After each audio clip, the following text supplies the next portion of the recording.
Have you ever felt overwhelmed by criticism? We've all been there, feeling that sting of disapproval or harsh words that seem to cut deep. But what if we told you there's a way to turn this seemingly negative experience into a positive one? We're talking about Stoicism, an ancient philosophy that can help you handle criticism with grace and poise. Stoicism teaches us that we have control over our reactions and emotions, and it provides us with a set of principles that can guide us in dealing with criticism. So instead of letting criticism get to you, why not use it as a stepping stone for self-improvement? It's all about perspective, emotional balance, and rational response. So, are you ready to change the way you view criticism? Join us as we explore 7 ways to handle criticism using the principles of Stoicism. First, view criticism as an opportunity for improvement. These words are not just a mantra but a cornerstone principle of the Stoic philosophy.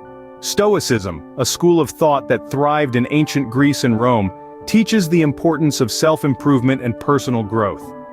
It suggests that personal growth is a never-ending journey, and criticism can be one of your most potent guides on this path. Imagine criticism as a compass, pointing you towards the areas you need to work on, the skills you need to hone, the attitudes you need to change. It's not always easy to see our flaws and shortcomings, but criticism, when given constructively, can shed light in these corners, illuminating the path towards a better version of ourselves. Now, it's essential to understand that this doesn't mean you should accept all criticism blindly. Not all criticism is created equal. Some criticism may stem from misunderstanding or bias, while others might be well-intentioned, insightful feedback. The Stoic approach isn't about accepting criticism passively, it's about actively engaging with it, dissecting it, understanding its roots, and then deciding what to do with it. The key lies in shifting your perspective. Instead of viewing criticism as a personal attack or an affront to your abilities, see it as a chance to learn, a chance to grow. This shift can transform criticism from an uncomfortable experience into a valuable opportunity.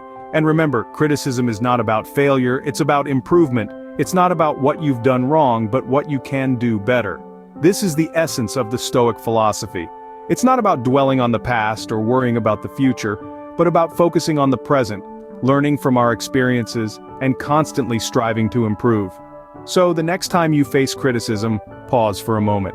Instead of reacting defensively, ask yourself, what can I learn from this? How can I grow from this? Treat criticism as a teacher, not as an adversary. Remember, criticism is not a personal attack, but a chance to grow. Embrace this wisdom, and you'll find that criticism becomes less of a blow to your ego, and more of a stepping stone towards your better self. Second, separate opinion from fact. This is an essential Stoic practice that can help us navigate criticism effectively. Stoicism distinguishes between what we can control and what we can't. It teaches us to focus our energy on the controllable factors, leaving the uncontrollable ones to the whims of nature. Now, criticism often comes as a mix of opinion and fact. It's like a cocktail, a blend of the critic's subjective views and objective realities. And here's the thing, opinions are uncontrollable factors. They are reflections of the critic's perspectives, experiences, and biases. They can be as fickle as the weather, changing with the critic's mood or circumstance. On the other hand, facts are controllable. They are objective truths that we can learn from and act upon. If someone criticizes your presentation skills, for instance, their opinion might be that you're boring. But the fact might be that you didn't engage with your audience enough. That's something you can work on. You can learn new techniques, practice more, and improve your engagement in future presentations. So, how do we separate opinion from fact? Well, it starts with listening. Really listening. Not with the intent to retaliate, but to understand.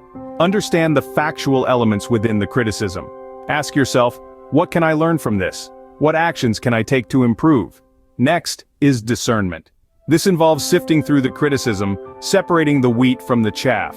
It's about identifying the objective truths hidden within the layers of subjective opinion. And remember, this isn't always easy. It requires patience, humility, and a willingness to grow.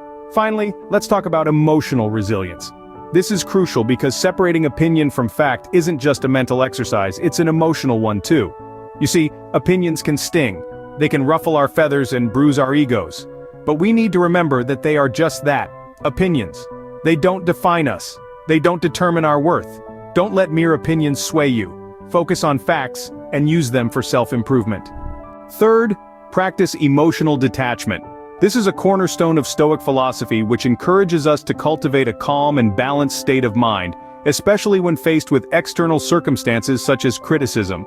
Emotions, while natural and human, can often cloud our judgment and prevent us from seeing things as they truly are. Imagine this scenario. Someone criticizes your work. Your initial reaction might be to feel hurt or defensive. But this is where the practice of emotional detachment comes in. Instead of getting swept up in these feelings, try to step back and observe them. Recognize them for what they are. Just feelings. They're not facts. They're not you. Now, this doesn't mean you should suppress your emotions. Stoicism is not about being emotionless. It's about not letting your emotions control you. It's about being able to say, I see that I'm feeling upset by this criticism, but I'm not going to let it dictate my response.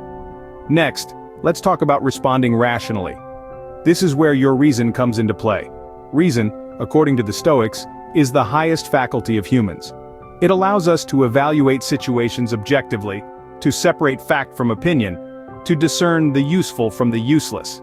When you receive criticism, use your reason to dissect it. Ask yourself, is there any truth to this? Is there anything I can learn from it? How can I use this feedback to improve? By doing this, you're not only avoiding a knee-jerk emotional reaction, but you're also turning the criticism into a tool for self-improvement.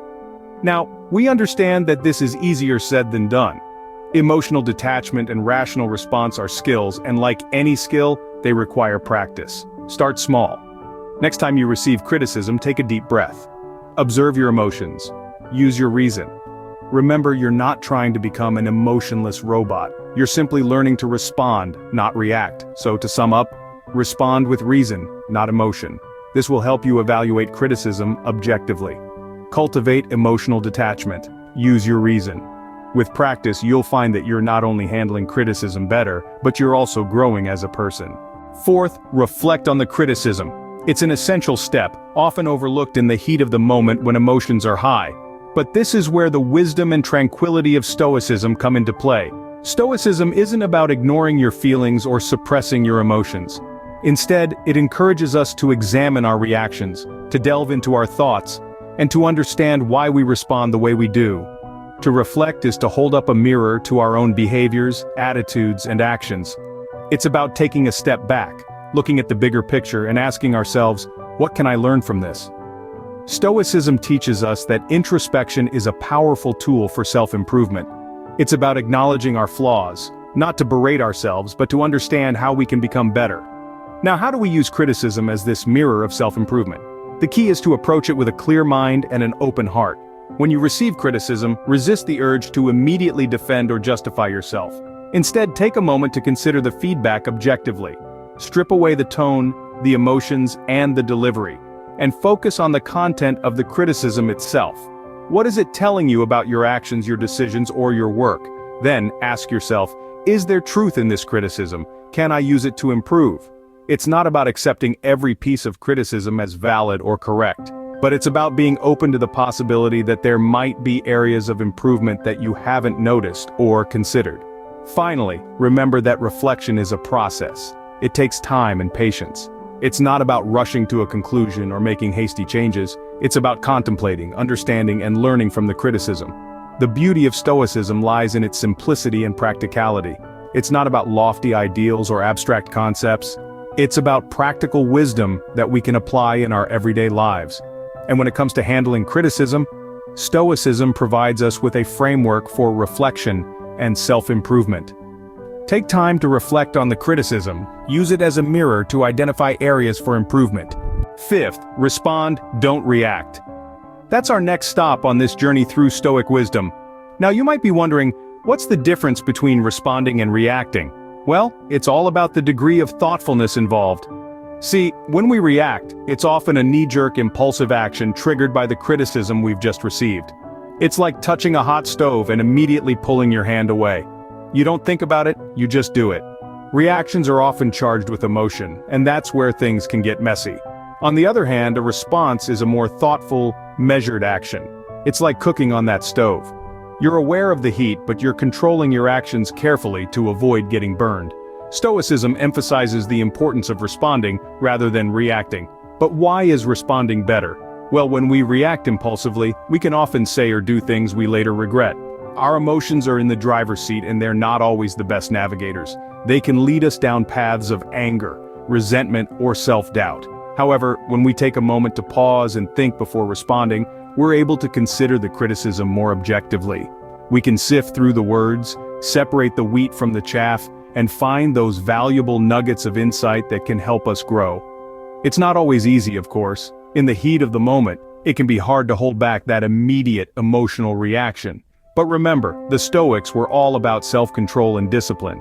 They believed that we have the power to choose how we respond to the world around us.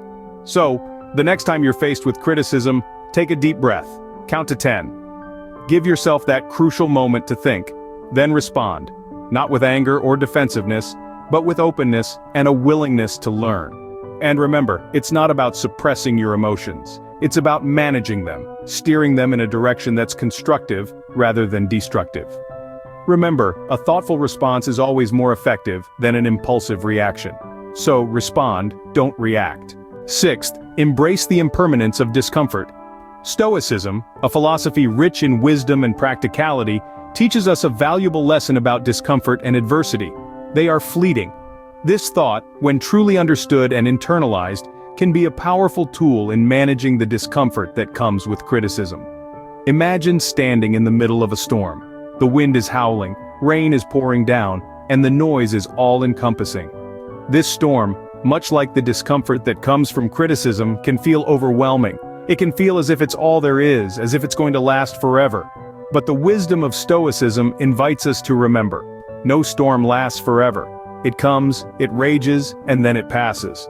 So, when we face criticism, it's essential to remember this transient nature of discomfort. It's here now, yes, it might sting, it might unsettle us, but it's not going to last forever. The clouds will part, the sun will shine again, and we will still be standing. Stronger, wiser, and more resilient.